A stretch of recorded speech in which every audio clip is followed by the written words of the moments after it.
Hola chicos, hoy vamos a repasar los verbos.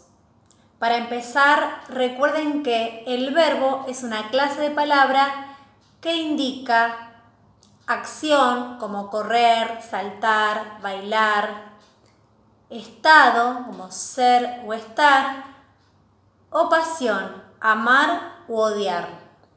A su vez el verbo se compone de dos partes, la raíz y la desinencia. Por ejemplo, el verbo amar, que así como lo pronuncio no está conjugado, va a estar compuesto por la raíz que va a ser am y ar, que va a ser la desinencia.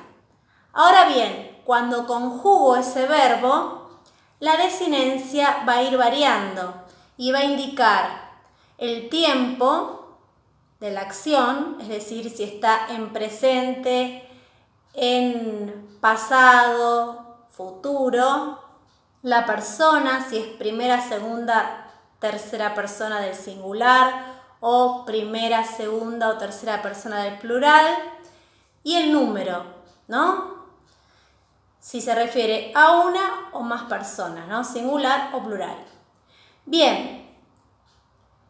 Hay tres verbos llamados modelos. Amar, como mencioné anteriormente, temer y partir. Es decir, los que terminan en ar, er, ir. ¿Por qué verbos modelos? Porque me van a servir a mí de referencia para poder conjugar los demás. Es decir, si yo tengo que conjugar el verbo cantar, voy a utilizar como verbo modelo el verbo amar, porque tienen la misma terminación. Se habla de tres terminaciones, tres conjugaciones. Ar, er, ir. Así como las mencioné, serían primera, segunda y tercera conjugación. Bien. El verbo, como les dije, se compone de estas dos partes. Cuando el verbo no está conjugado, se denomina verboide. ¿Sí? Dentro de los verboides tenemos los infinitivos, los gerundios y los participios. El infinitivo es el verbo terminado en ar, er, ir. Los nombres de los verbos, ¿sí? El gerundio va a ser el que termina en endo, yendo, ¿sí? Y el participio en ado, ido. Un ejemplo.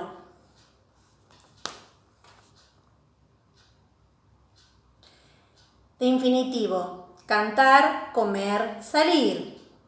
De participio, encontrado, dormido. De gerundio, comprando, volviendo.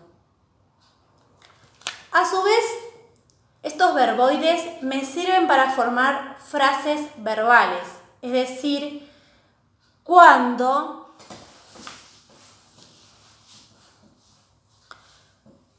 un verbo se compone de dos verbos.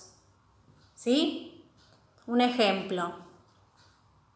Frases verbales con participio. Hemos salido.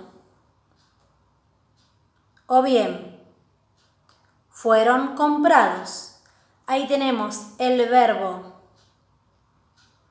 haber más salir y el verbo ser más comprar. Es decir, nos sirve para formar frases verbales. ¿Sí? Con infinitivo puedo utilizar el verbo auxiliar poder, soler, deber, querer.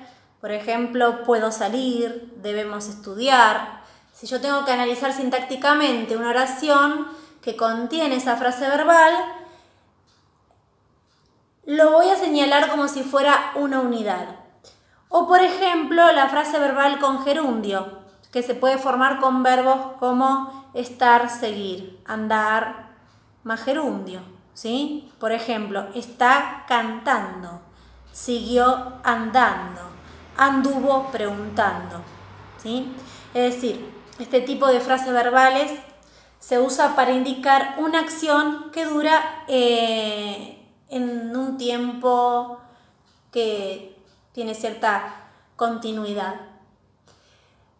Bueno, lo ideal es que ustedes repasen la lista de los verbos, refresquen la memoria, recuerden que hablamos además de los modos, ¿sí? Tenemos el modo indicativo, subjuntivo y el modo imperativo. El indicativo, que es el más utilizado, indica una acción posible. Por ejemplo, yo amé, o yo amaré. El subjuntivo, que al conjugarlo voy a agregar el que, ¿sí? Que yo ame, indica posibilidad, deseo. Y el imperativo, que indica orden.